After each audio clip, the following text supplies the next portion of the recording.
오늘 우리에게 주시는 하나님의 말씀은 사도행전 19장 21절에서 41절, 봉독은 21절에서 34절까지 저와 여러분이 교독하고 마지막 절은 합독하도록 하겠습니다.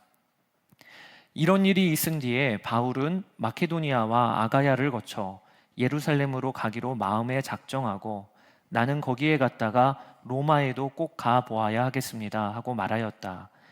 그래서 자기를 돕는 사람들 가운데서 디모데와 에라스도 두 사람을 마케도니아로 보내고 자기는 얼마 동안 아시아에 더 머물러 있었다.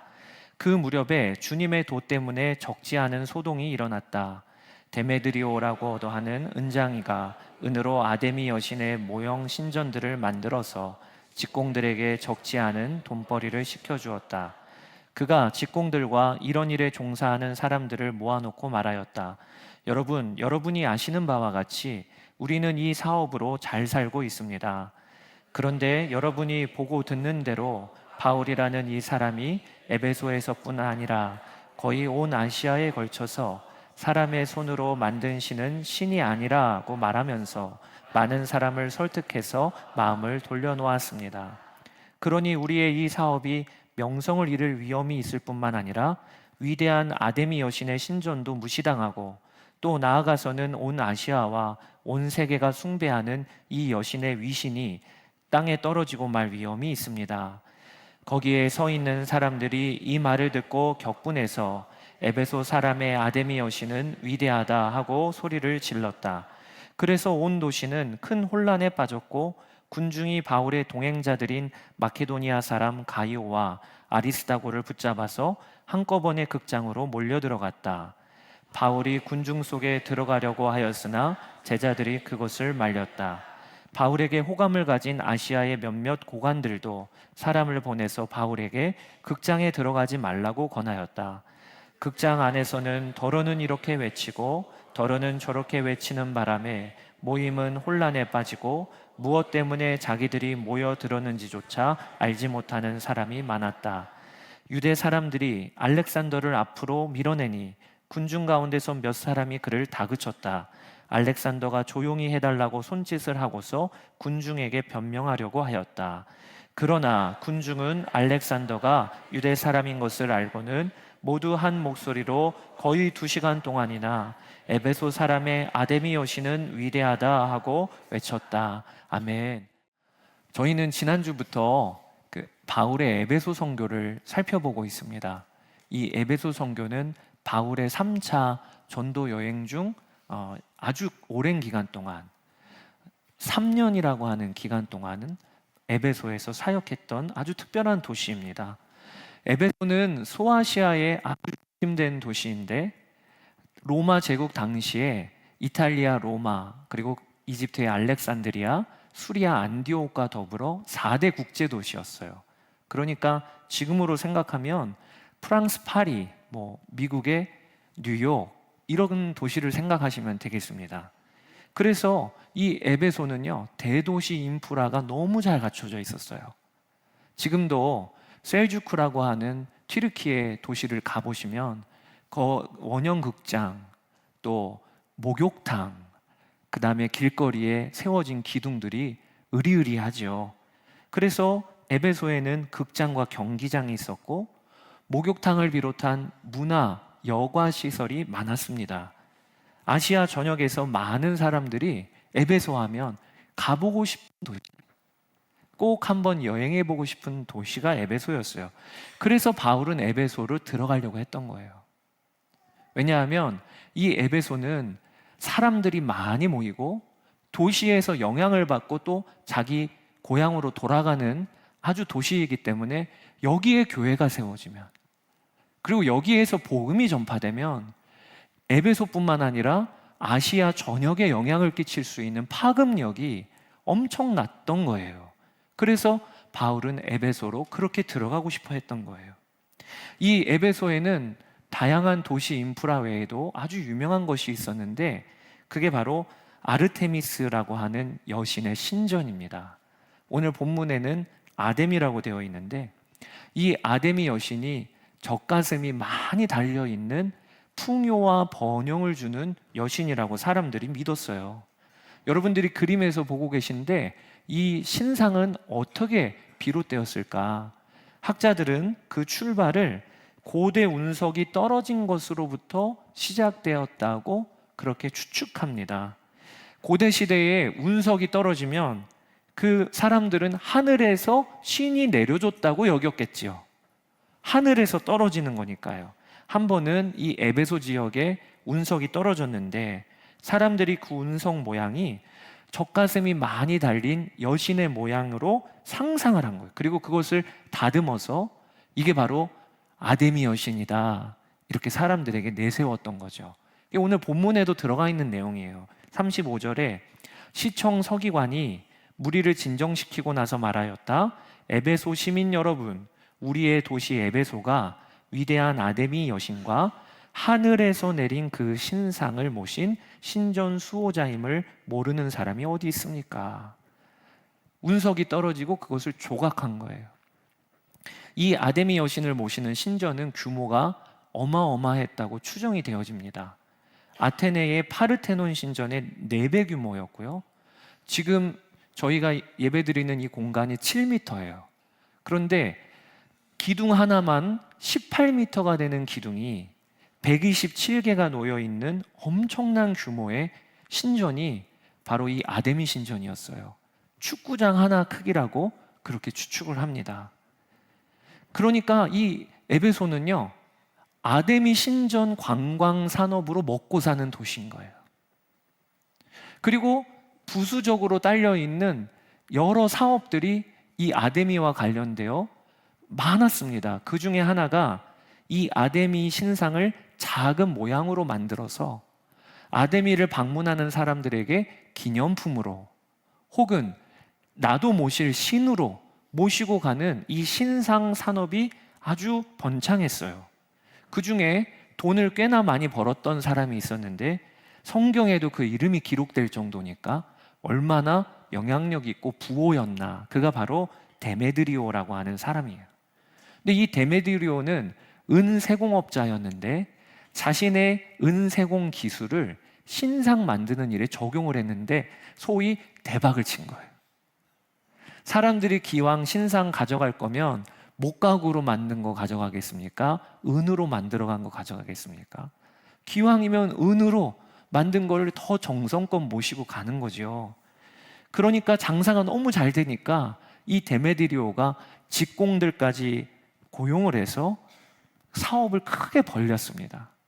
장사가 잘 된 거죠. 그런데 어느 날 이 신상 판매 사업이 매출이 급감을 하는 거예요. 왜 이런 일이 벌어질까? 사람들이 사가지를 않고. 그리고 알아보니까 그 이유가 뭐였냐면 2년 반 전에 이 에베소에 들어온 바울과 그 일행이 있다라는 것을 이 데메드리오가 알게 된 거예요.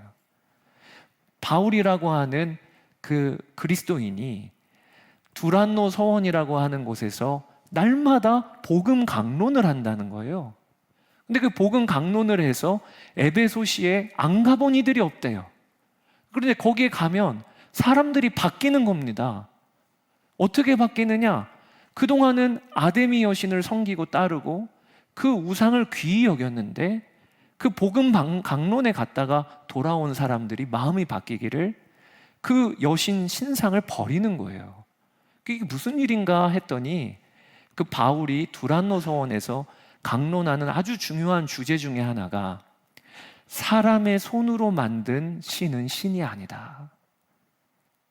바울이 와보니까 에베소는 아데미 신상으로 가득해요. 얼마나 답답합니까? 그 돌조각 깎아갖고 그 앞에 절하고 있으니, 나무 깎아갖고 그 나무인데 그걸 애지중지하고 있으니. 그래서 바울이, 여러분 생각해 보세요. 사람의 손으로 만들어 놓고 돌조각일 뿐인데 거기에 무릎을 꿇고 예배하는 게 가당키나 합니까? 우리 손으로 만든 그것을 신이라고 섬기는 게 얼마나 어리석습니까? 여러분들께 참 신이신 여호와 하나님을 소개해드리고 싶어요. 이렇게 바울이 복음 강론을 시작을 한 거죠. 사람들이 이 일로 인하여 마음이 많이 바뀌었어요. 그러다 보니까 이 데메드리오에게는 큰 타격이 온 거죠. 우상을 판매를 해야 되는데 판매할 수 없는 문화가 조성이 되니까, 그래서 그가 이대로 가면 사업이 망하겠다고 여기고 자신들에게 속한 직공들을 불러 모아다가 에베소 사람들을 선동하기를 시작을 합니다. 어떻게 선동하냐? 여러분, 우리가 누굽니까? 하늘에서 떨어진 에베소 신상을 섬기는 신전지기가 우리 에베소 사람들입니다. 그리고 아데미 여신은 누굽니까? 우리에게 풍요와 번영을 지금까지 줘서 이 에베소가 얼마나 번창했습니까? 그런데 아니, 저 나사렛 예수를 그리스도 메시아라고 주장하는 저 바울이 와서 이 이단 사상을 퍼뜨리니 결국 이 에베소 명성에 먹칠을 하게 되었습니다. 이러면서 사람들을 선동을 했는데, 이 데메드리오가 말을 잘한 것 같아요. 기술도 있고 조직력도 있고. 그래서 금세 에베소 사람들이 마음이 모이기 시작을 하고, 그리고 흥분 상태에 접어들게 됩니다. 그게 28절, 29절이에요. 거기에 서 있는 사람들이 이 말을 듣고 격분해서 에베소 사람의 아데미 여신은 위대하다 하고 소리를 질렀다. 그래서 온 도시는 큰 혼란에 빠졌고 군중이 바울의 동행자들인 마케도니아 사람 가이오와 아리스다고를 붙잡아서 한꺼번에 극장으로 몰려 들어갔다. 데메드리오도 꽤나 수완이 있었던 사람인 거죠. 사람들이 흥분해서 에베소 극장으로 몰려 들어갔는데 이 에베소 극장은 규모가 2만 5천석 규모였어요. 지금 큰 대형 경기장인 거예요. 여기에 몰려 들어가서, 그리고 바울의 일행인 가이오와 아리스다고를 앞에 세우고는 흥분을 한 겁니다. 바울은요, 들어가려고 했는데 제자들이 말렸어요. 선생님, 지금 들어가시면 안 돼요. 그리고 아시아의 고관들이 바울을 말렸어요. 지금 들어가면 안 됩니다. 그렇게 에베소 소요가 일어난 게 오늘 본문인 거예요. 그런데 오늘 본문에 보면 그렇게 사람들이 흥분해서 모였는데 많은 이들이 왜 모였는지를 몰랐다고 기록이 되어지고 있습니다. 그게 32절입니다. 극장 안에서는 더러는 이렇게 외치고 더러는 저렇게 외치는 바람에 모임은 혼란에 빠지고 무엇 때문에 자기들이 모여들었는지조차 알지 못하는 사람이 많았다. 많이 모이긴 했는데, 그리고 막 흥분 상태에 접어들긴 했는데 왜 모인 거야? 그런데 우리 왜 모인 거야? 사람들이 다 몰라요. 몰라. 좋은 공연이 있나 봐.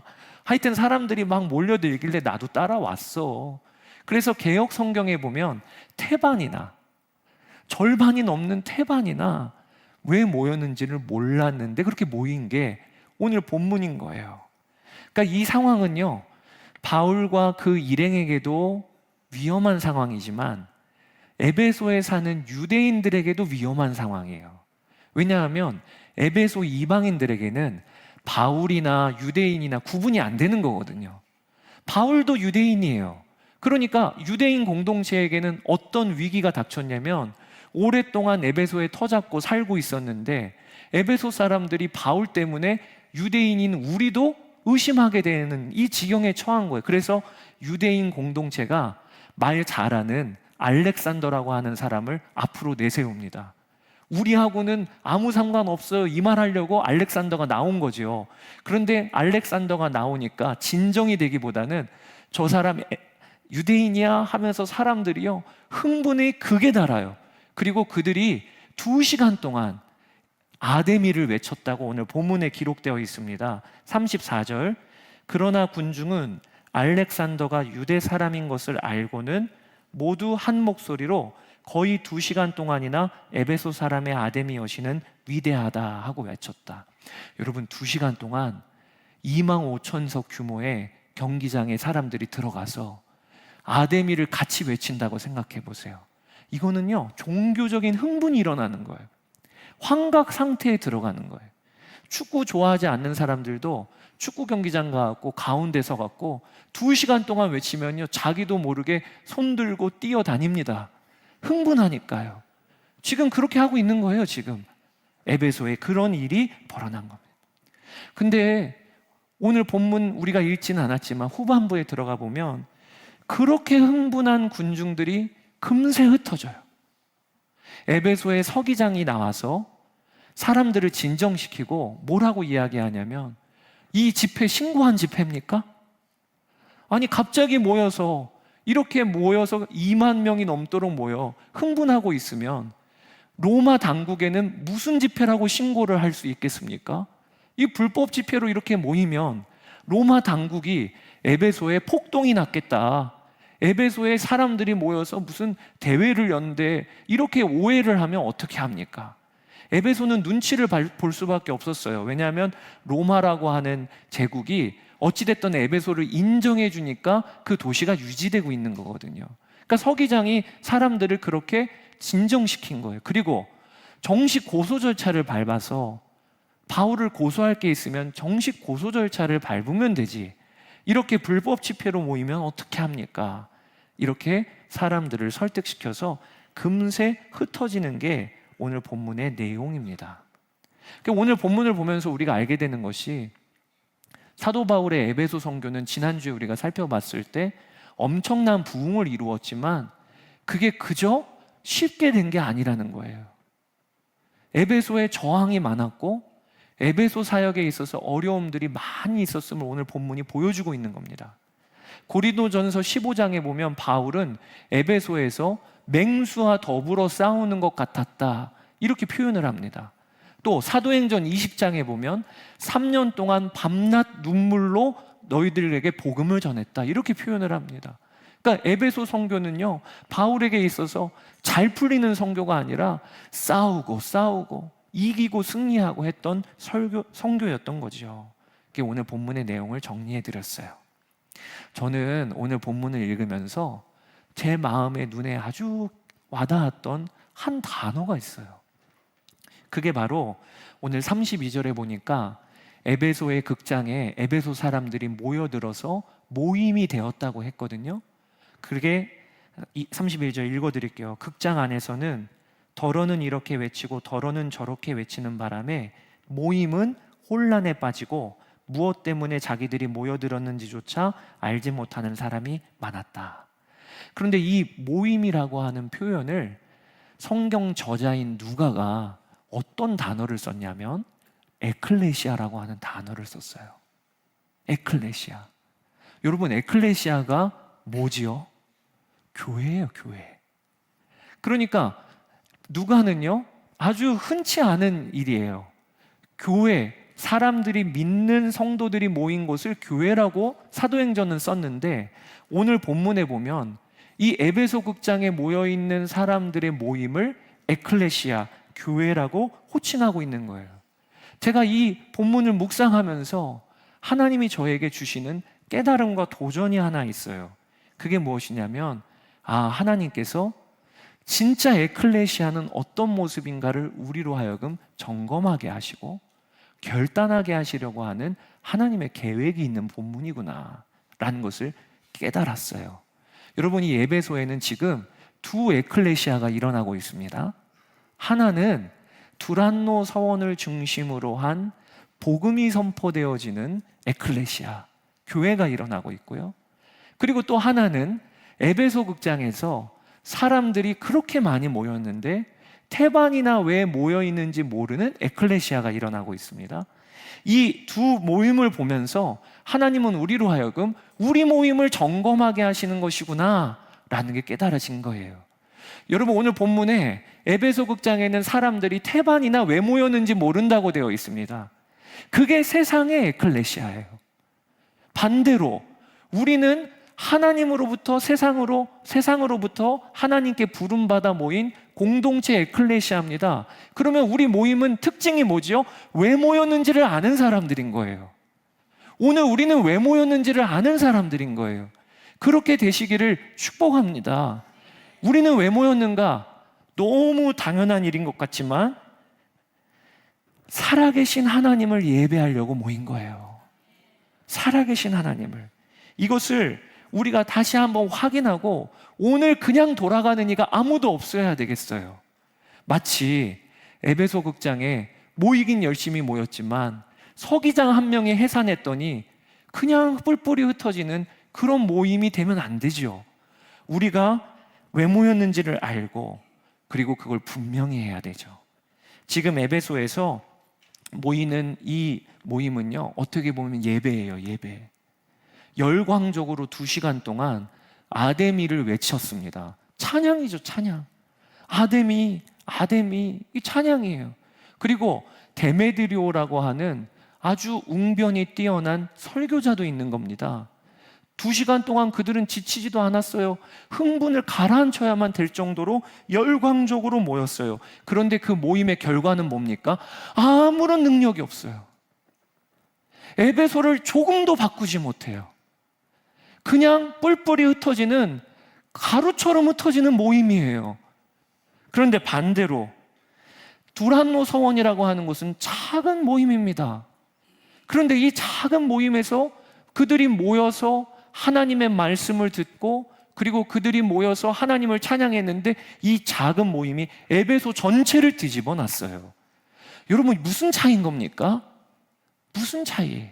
에베소 극장과 두란노 서원은 무슨 차이인 건가요? 예배인데, 같은 예배인데, 너무 분명한 것은 살아계신 하나님께 예배하는 것과 그리고 그 하나님과 관계가 있느냐가 차이가 있는 겁니다. 저는 오늘 예배에 2가지 요소가 있다는 것을 여러분과 나누고 싶어요. 예배는요, 첫 번째는 예배하는 대상이 살아계셔야 하는 것입니다. 에베소 극장에서 그들은 아데미라고 2시간 동안 외쳤어요. 그런데 그 아데미는 아무것도 아니었습니다. 그런데 우리는 2시간이 아니어도 10분이다 하더라도 우리가 외치는 하나님은 살아계신 분이십니다. 그게 예배의 중요한 요소예요. 여러분, 이걸 정말 오늘 의식하고 나오셨습니까? 내가 오늘 예배 드리는데 나의 예배를 받으시는 하나님은 살아계신 분이야. 지금도 우리 가운데 운행하시고 역사하시는 분이야. 이 감각이 우리의 예배를 예배되게 하는 거예요. 우리가 그냥 2시간 동안 외치는 외침이 허공에다가 대는 외침이 아니고 이 외침을 받으시는 하나님이 계시다. 이 감각이 우리를 예배되게 하는 거예요. 예배가 살아있게 하는 거예요. 저는요, 이 예배가 참 특별하다고 여겨져요. 우리 모여서 뭐 하는 겁니까? 그냥 앉아있다가 1시간 동안, 그리고 돌아가는 거잖아요. 찬양 가사 따라 부르고 말씀 듣는 시간에는 듣고. 그런데 이렇게 하는 1시간이 이번 한 주간 우리의 삶에 힘을 주네요. 우리의 삶을 바꾸네요. 왜 이런 일이 일어나는 거지요? 이 시간에 우리 예배를 받으시는 하나님은 살아계시기 때문에 그런 거예요. 살아계시기 때문에. 전 이걸 정말 경험해요. 제가 저희 아버지가 쓰러지시고 그리고 식물인간이 되신 이후에 저희 할아버지가 아들의 그 모습을 보는 일이 너무 괴로우셔서 저희 할아버지가 예수님을 믿지를 않으셨어요. 그리고 스스로 목숨을 끊으셨어요. 제가 20살 때 그런 일이 벌어진 거예요.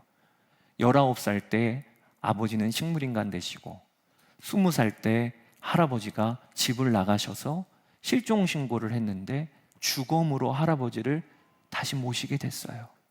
그래서 할아버지 시신을 확인하고 그리고 장례를 치르는 그 장례가 지금도 생생한 게 하늘이 무너진 것 같고 제 인생 망한 것 같더라고요. 사실은 상주로 장례에 오시는 손님들을 맞이해야 되는데 20살의 그 청년이 아버지는 누워 계시고 할아버지 장례를 그렇게 손님 맞이한다는 게 그냥 털썩 주저앉아서 눈에도 초점이 없고 내 인생은 이대로 끝났다, 그렇게 생각했던 20살의 어느 한 주일이 있었어요. 근데 그 가족 중에 어머니가 그러셨는지 동생이 그랬는지 지금 기억나지 않는데 누가 예배 드리러 가자, 오늘 주일이야, 그렇게 이야기를 하시는 거예요. 그때서야 알았어요. 시간도 오늘이 주일이구나. 예배 드릴 마음은 없었어요. 이런 상황에서 무슨 예배 드리러 버스 타고 교회까지 갔다 와. 지금 상황이 이런데, 이런 마음이었어요. 그런데 어머니와 또 동생 손잡고 버스 타고 그렇게 예배 드리고 1시간 가까이, 그리고 다시 돌아왔는데 지금도 기억에 생생한 게 제 마음이 바뀌어 있었어요. 딱 한 건 예배밖에 없었는데 무슨 찬양했는지 기억도 안 나고 무슨 말씀이었는지 기억도 안 나는데 그냥 예배 자리에 앉아 있다가 그리고 돌아왔는데 제 마음이 바뀌어 있는 거 있죠. 그래, 끝이 아니지. 끝이 아니지. 예배 드리고 나서 제 마음에 하나님이 우리 가정을 돌보고 계시지. 이런 마음의 변화 하나로 그 고비를 넘겼던 그것이 저에게 예배에 대한 간증이에요. 제가 군대에 갔을 때 우울증과 대인기피증으로 어려움을 겪었습니다. 지금은요, 그런 심리 검사까지 하는데 그때는요, 그런 검사가 반영이 잘 안 됐나 봐요. 하여튼 1급 주고 빨리 군대 들어오라 해서 들어간 거예요. 그것도 전방사단으로 들어갔어요. 전방사단은 실탄을 지급을 하니까 위험한 곳이죠. 그러니까 제가 들어갔는데 마음의 병이 있는 걸 알고는 곧바로 저를 의무대에 입소를 시키더라고요. 얘 사고 칠 애다. 그러니까 격리시키더라고요. 그래서 의무소에 들어가서 너는 거기에서 보내. 얼마나 마음에 어려운지. 제 옆에 있는 동료 친구는요, 밤중에 대소변을 못 가리는 거예요. 그 옆에 누워 있으면서 제 마음에 내 인생은 망했어. 이런 생각이 들고 얼마나 처량하던지. 그런 저를 군종 목사님이 부르셨어요. 감리교 신학대학교 신학생 들어왔다고. 그것뿐만이겠습니까? 저의 상황을 다 아시는데도 부르신 거죠. 저 할 줄 아는 거 없습니다, 목사님. 전화로. 그랬더니 그 목사님이 예배 준비만 해라. 다른 거 요구하지 않을 테니 교회에 올라와서 예배 준비만 해라. 그래서 그 다음 날부터는 부대 안에 있는 교회로 출근을 해서 하는 거 딱 하나, 예배 준비만 하는 거예요. 토요일이 되면 바닥 다 걸레로 쓸고 닦고 의자 하나하나 정리하고, 그리고 주일이 되면 전 도레미파 솔라시도밖에 못 치거든요. 근데 저보고 반주를 하래요. 그래서 키를 어떻게 누르는지를 하나하나 배워서, 그래서 그냥 피아노 앞에 앉아갖고 도 치고 미 치고 이러면 또 거기에 맞춰 성가대를 또 하래요. 성가대 시위도 하고 그렇게 예배만 했는데 그 예배가 저를 살렸어요. 대인기피증과 우울증으로 군대에 들어갔는데 2년 정도 군생활하고 전역할 때에는 제 마음이 고쳐져 있었어요. 왜 이런 일이 일어났을까? 예배만 해라. 그 예배가 저를 살린 거예요. 처음에 군대의 훈련소에 들어갔는데 그 훈련소 첫 예배를 드릴 때 거기에 있는 조교들이 그 찬양단을 만들어서 섬기고 있더라고요. 근데 임내송이 뭐였냐면 찬송가 85장이었어요. 구주를 생각만 해도 내 맘이 좋거든. 주 얼굴 배울 때랴 얼마나 좋으랴. 이 찬양을 부르는데 그 훈련소에서 이 찬양이 저의 마음에 새겨졌어요. 그리고 5주간의 훈련이라고 하는 시간을 버틸 수 있는 힘이 예배에서 비롯됐었어요. 그러니까 저는요, 제 인생을 돌아보면 예배를 통해서 저의 인생이 바뀌고 치유되어지고 살아나고 여기까지 온 거예요. 그 예배의 신비가 너무 놀라워요. 도대체 무슨 일이길래? 분명히 오늘 말씀을 통해 예배는요, 우리가 하나님이라고 외치면 받으시는 하나님이 살아계시기 때문에 우리가 이 자리에 앉아서 1시간 동안 앉아 있어도 주님이 우리를 만나시는 거예요. 우리의 영혼은요, 이 예배를 통해서 살아계신 하나님 만나고, 그리고 주님으로 말미암아 힘없는 시간이 예배인 겁니다. 우리는 그것 때문에 모인 거예요. 그 모임의 목적이 분명해야 에베소 극장의 모임처럼 정말 가루처럼 흩어지는 모임이 되지 아니하고 두란노 서원의 모임처럼 도시 전체를 바꾸는 하나님의 능력이 있는 모임이 우리 모임이 되는 것입니다. 여러분, 우리는요, 예배 때 모여서 하나님을 찬양합니다. 하나님을 높입니다. 그럼 어떤 일이 벌어지는지 아십니까? 우리가 힘을 얻어요. 그게 주님의 약속이에요. 느헤미야 8장 10절, 여호와로 인하여 기뻐하는 것이 너희의 힘이니라. 이게 예배의 역사예요. 우리는 그 일을 위해서 모이는 거죠. 또 예배의 중요한 두 번째 요소가 주님과 관계를 맺는 관계여야 하는 것입니다. 여러분, 오늘 에베소 극장에서 수많은 군중들이 아데미를 외쳤습니다. 그런데 그 아데미를 외친 것이 아무런 능력이 없었던 것이, 첫 번째는 아데미는 아무것도 아니었던 것이고, 두 번째는요, 아데미와 그들 아무런 관계도 없었던 거예요. 아무런 인격적인 관계가 없는 거예요. 그러니까 그들의 예배와 모임은요, 아무 역사가 일어나지 않았던 것이죠. 여러분, 우리가 예배의 중요한 두 번째 요소는요, 하나님은 살아계신데 그 하나님이 멀리 계신 분이 아니라 나와 관계하시는 분이라는 거예요. 이게 우리의 예배를 바꿔내는 것입니다. 예수님께서 사마리아 수가성에서 여인과 대화를 하십니다. 그러면서 뭐라고 말씀하냐면, 너희는 너희가 알지 못하는 것을 예배하고 우리는 우리가 아는 분을 예배한다. 그런데 여기서 안다고 하는 것은요, 관계하는 걸 말하는 거예요. 그냥 지식적으로 내가 하나님 알지, 들었지, 이게 아니라 하나님과 관계하는 것을 말하는 거예요. 예수님이 말씀하시는 예배는 뭐냐면 관계하는 분을 예배하는 거예요. 그러니까 오늘 예배도요, 우리의 예배는 뭘로 결정이 되어지는 것이냐면, 오늘 예배 와보니까 찬양 좋네, 목사님 말씀이 들리네, 이거에 따라 은혜 받고 안 받고가 되는 게 아닙니다. 그건 오해예요. 우리의 예배의 은혜의 요소는 어디에서 비롯되는 거냐면, 지난 한 주간 여러분들이 주님과 관계하는 그 관계가 오늘 예배를 만드는 거예요. 아침에 일어나면 주님 나와 함께 계심을 인정하고, 주님 나를 돌보시는, 나와 동행하시는 분임을 인정하고, 주님 사랑합니다, 하루를 마무리할 때는 주님 감사합니다, 그렇게 내가 주님과 관계하고 관계한 자의 예배는 불이 임합니다. 제가 예수님과 동행하는 동행일기 쓰면서 매일매일 주님 나와 함께 계시지, 이 사실 붙잡고 그러면서 살면서 가장 바뀌는 게 있다면 예배예요. 예배. 이전에는 예배는요, 모두 준비해야 되니까 정신이 없었어요. 오늘은 왜 이렇게 악기 소리가 커? 혹은 오늘은 왜 이렇게 조명이 밝아?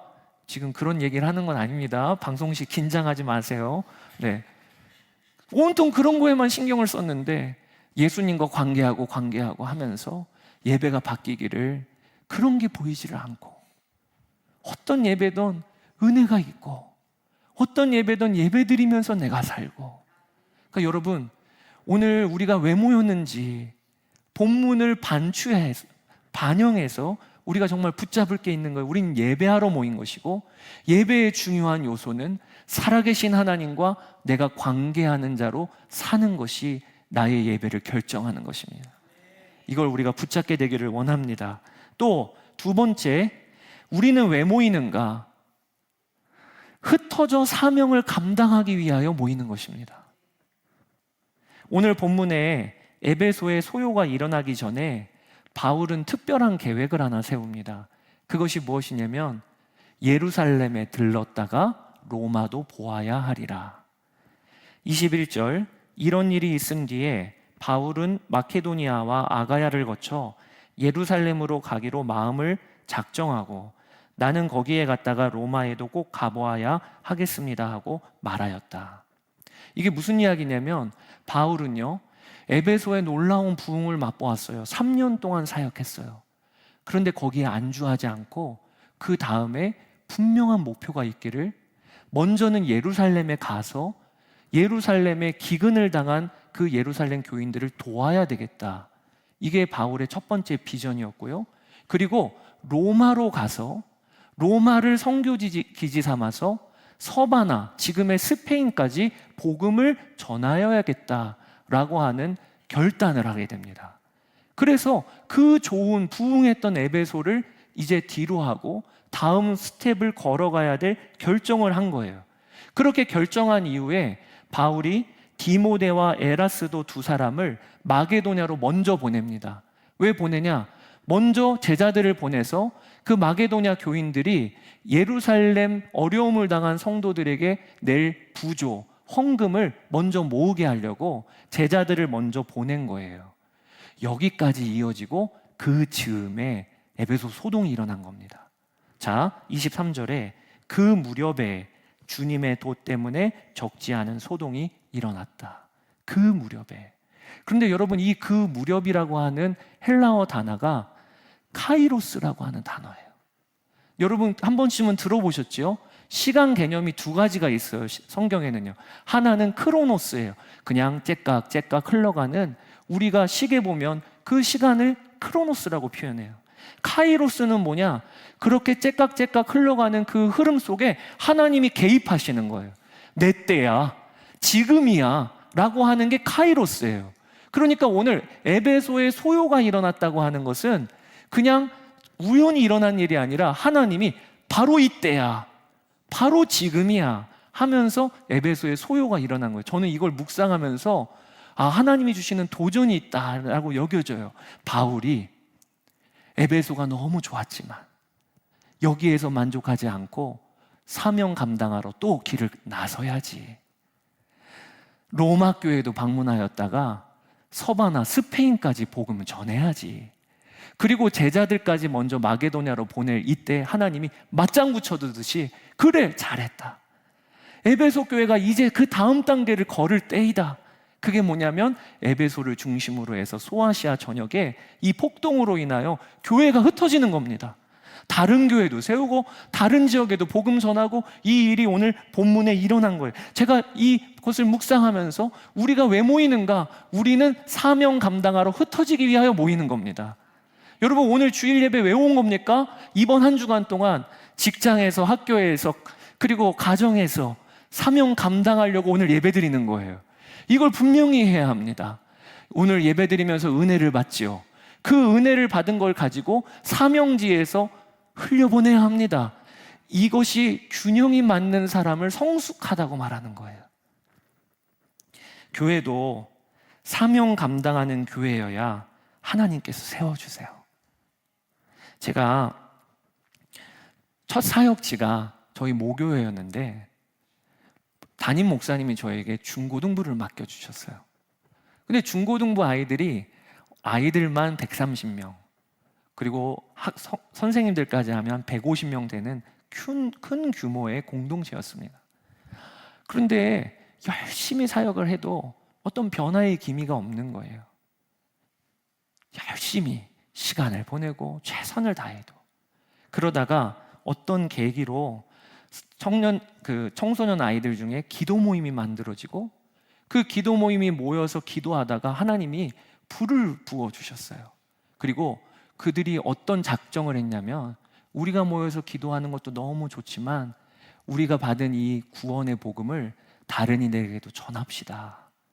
청소년 아이들이 그런 결정을 했어요. 그리고 선교단을 만들었습니다. 여러분 놀랍지 않으세요?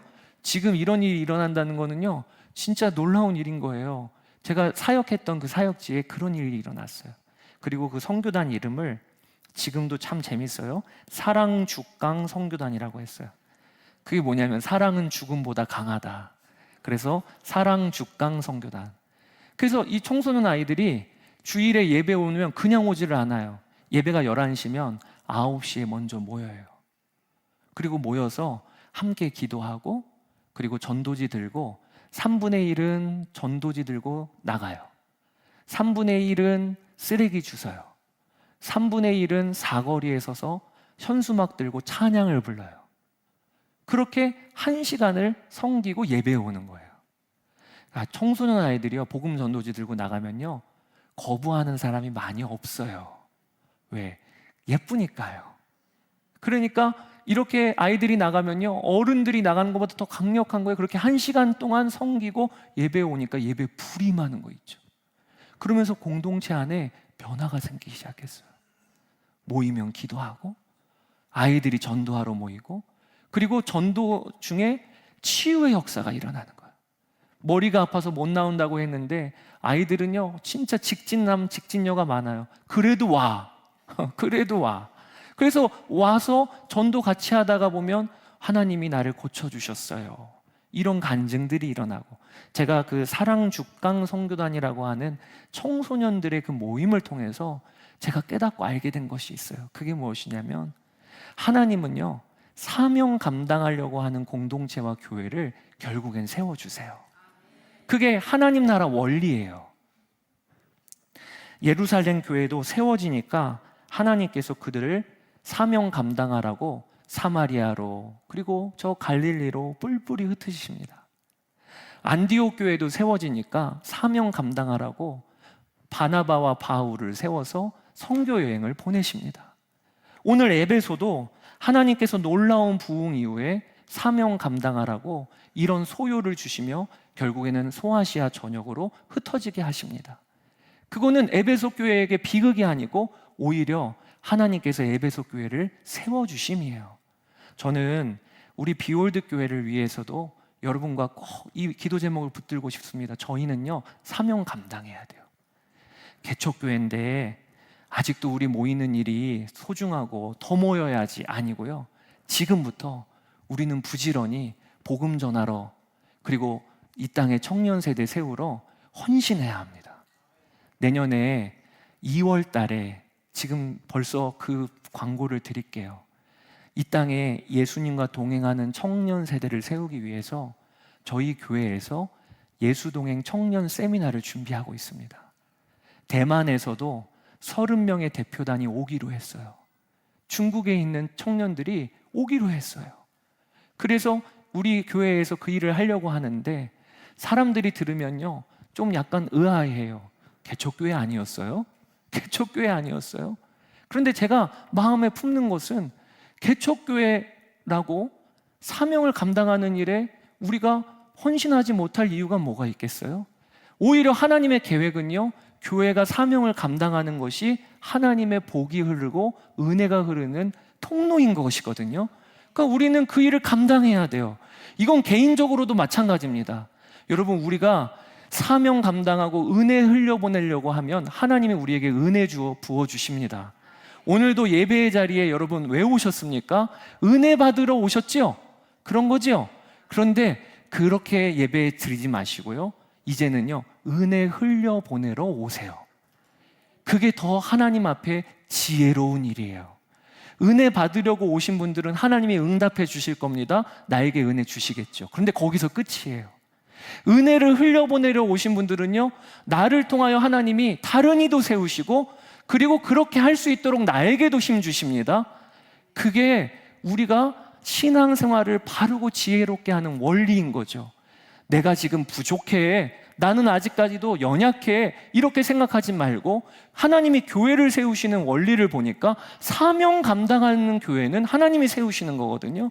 우리도 마찬가지예요. 은혜 흘려보내고 사명 감당하려고 하면 하나님이 그게 내가 복받는 길이라고 오늘 본문에도 기록해 놓으신 거예요.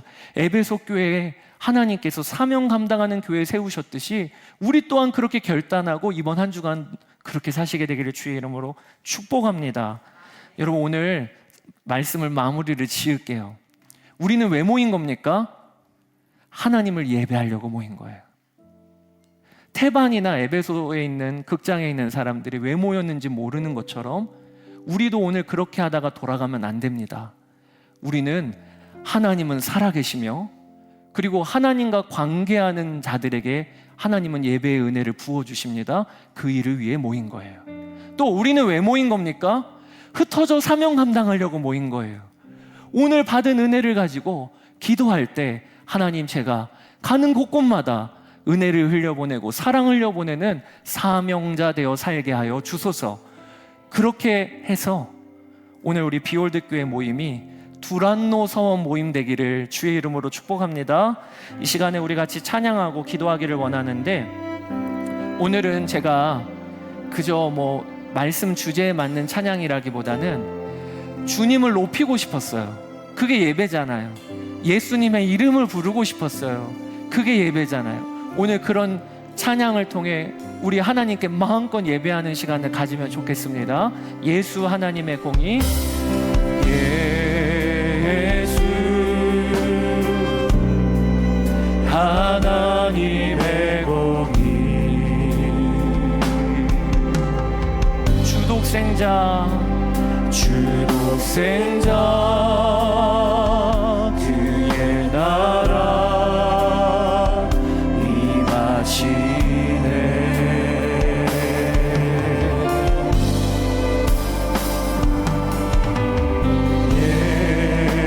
예수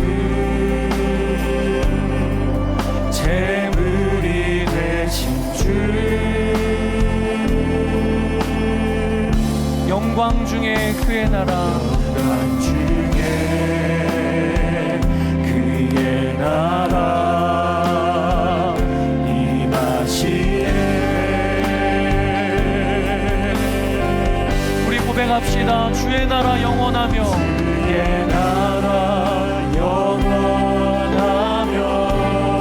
그의 영광 무궁하리. 그의 영광 무궁하리. 왕의 위엄과 능력이 이제 임하였으니 주의 주권과 주권과 주의 통치와 주의 나라 힘과 권세 임하네. 예수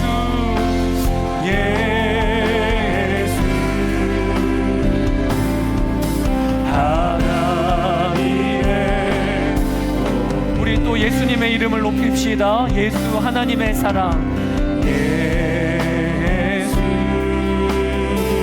하나님의 사랑 하나님의 사랑 주 은혜와 말씀으로 주 은혜와 말씀으로 나타났네. 우리 주님의 이름을 높입시다. 예수님은 거룩한 하나님 예수 거룩한 하나님 영광 중에 그의 나라 중에 그의 나라 임하시네. 우리 손을 들고 찬양합시다. 주의 나라 영원하며 주의 나라 영원하며 주의 영광 무궁하리. 왕의 위엄과 능력이 이제 임하였으니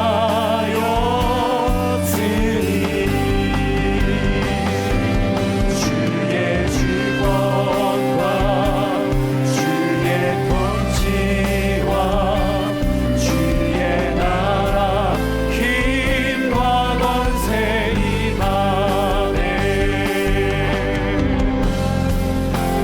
예수 하나님의 이곳에 오소서 이곳에 오소서 이곳에 앉으소서 이곳에 오셔서 이곳에 앉으소서. 이곳에서 드리는 예배를 받으소서. 주님의 이름이 주님의 이름만이 오직 주의 이름만 이곳에 있음. 이곳에 오셔서 이곳에 오셔서 이곳에 앉으소서. 이곳에서 드리는 예배를 받으소서. 주님의 이름이 주님의 이름만이 오직 주의 이름만 이곳에 있습니다. 우리 두 번 기도하기를 원하는데, 첫 번째는 하나님, 우리의 예배가 하나님을 바라보며 드리는 살아있는 예배가 되게 하여 주소서. 에베소 극장에 모인 수많은 사람들이 태반이나 외모인 줄을 몰랐고 아데미 2시간 동안 외쳤지만 아무런 힘이 없었던 그 모임을 봅니다. 우리는 어떠한가? 하나님은 살아계시고 하나님은 예배를 받으시니, 하나님, 우리가 그 하나님께 예배하는 살아있는 예배가 회복되어지게 하여 주소서. 하나님을 기뻐하였더니 이것이 우리의 힘이 되어지는 예배가 되게 하여 주소서. 예배드리고 이번 한 주간을 살아가는 역사가 있게 하여 주소서. 주의 이름 한번 부르고 기도하며 나아가겠습니다. 주여, 아버지 하나님, 우리가 모였는지, 왜 모였는지, 우리가 왜 세상으로부터 부름을 받았는지 분명하게 아는 자들이 되기를 원합니다. 아버지 하나님, 우리가 예배하며 살고 예배하며 힘을 얻고 예배 가운데 하나님을 만나고 예배 가운데 우리의 마음과 생각이 달라지는, 아버지 하나님, 우리의 예배가 능력 있는 예배가 되기를 원합니다. 우리의 예배를 받으시는 분이 하나님이시고 살아계신 하나님이 우리 예배 가운데 역사하시니, 아버지 하나님, 오늘 이 예배가 가장 중요한 시간이요, 오늘 우리의 드려지는 이 예배가 우리의 능력이 됨을 알고 경험하고 누리는 예배가 되기를 원합니다. 아버지 하나님, 아데미를 외쳤지만 아무런 능력이 없는 그 예배가 아니라 하나님은 살아계시고 우리가 하나님과 관계하고 있기 때문에 하나님, 매일 예배가 우리를 살리고 우리를 세우고 우리를 변화시키시는 그 살아있는 예배자로 우리가 서게 하여 주소서. 아버지 하나님, 주님 감사합니다.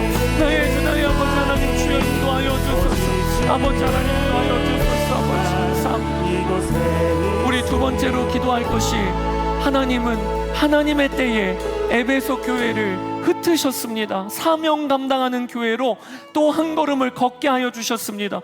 우리가 지금부터 이 일을 위하여 기도합시다. 주여, 흩어져 사명을 감당하는 비올드 교회 되게 하여 주소서. 나라 곳곳에 열방의 주의 복음 전하고 우리의 다음 세대 청년 세대들이 예수님과 동행하는 일에 쓰임을 받는 사명을 감당하게 하여 주소서. 그리고 그러한 제가 되게 하여 주소서. 사명의 자리가 복된 자리임을 알고 사명의 자리에 섬기고 있다 보니 주님이 나를 세워주셨다, 간증하는 간증이 우리의 간증이 되게 하여 주소서. 이 시간 주의 이름 한번 부르고 기도하며 나아가겠습니다. 주여, 아버지 하나님, 감사를 드립니다. 아버지 하나님, 우리가 사명 감당하는 교회 되기를 원합니다.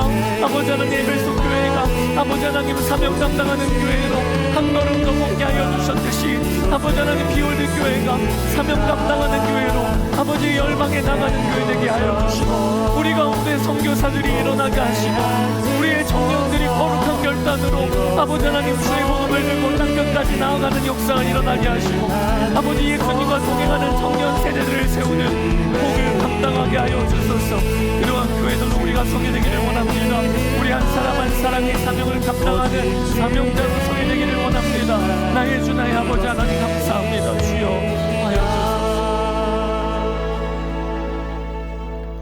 하나님 아버지, 에베소 극장에 수많은 인파가 모여 2시간 동안 그렇게 외쳐댔지만 결국에는 가루가 흩날리듯 흩어졌던 아무런 힘도 없는 그 모임을 보며 우리를 점검합니다. 주여, 우리가 이 자리에 왜 모였는지를 너무나도 잘 알고 그리고 그것을 누리는 자들 되기를 원합니다. 살아계신 하나님을 예배하는 이 자리, 주님과 관계하며 예배하도록 우리가 부름을 받았음을 알고, 오늘도 다른 여러 요소가 있지만 이 예배가 가장 소중하고, 이 예배로 인하여 이번 한 주간을 살며 이 예배로 인하여 교회가 세워짐을 경험하는 저희들 다 되게 하여 주소서. 하나님, 주님 바라보며 예배하는 예배자들 되게 하시고, 오늘도 예배하고 돌아갈 때 우리의 마음과 생각이 달라져 있음을 경험하게 하여 주시기를 원합니다. 아버지뿐만 아니라 에베소 교회를 그렇게 부흥시키신 주께서 에베소 교회가 또 이제는 흩어져 복음 전하는 발걸음을 걷게 하신 것처럼, 주여, 비올드 교회가 주의 복음 들고 땅끝까지 가는 교회 되게 하소서. 이 땅 구석구석에 복음 전하는 사명 감당하게 하소서. 예수님과 동행하는 청년 세대들 세우는 사명 감당하게 하여 주소서. 우리 개인으로도 하나님, 사명 감당하는 자리가 무거운 짐이 아니고 복 받는 자리임을 알게 하셔서 오늘도 예배 드리고 각각 사명의 자리로 흩어져 이번 한 주간 주의 손길이 되고 주의 입술이 되어 다른 이들을 살리는 모든 성도들 되게 하여 주소서. 하나님, 오늘도 예배하러 나온 이들 중에 마음과 몸에 병든 이들을 이 시간 만져주시고, 삶의 모든 문제로 묶여있는 이들을 풀어주시고, 악한 영의 권세에 매인 이들이 있다면 자유케 하여 주시고, 삶에 예수 믿는 그리스도인으로 이번 한 주간도 가는 곳곳마다 주의 임재 가운데 살게 하여 주소서. 감사드리며 우리 주 예수 그리스도의 이름으로 축복하며 기도드렸습니다. 아멘.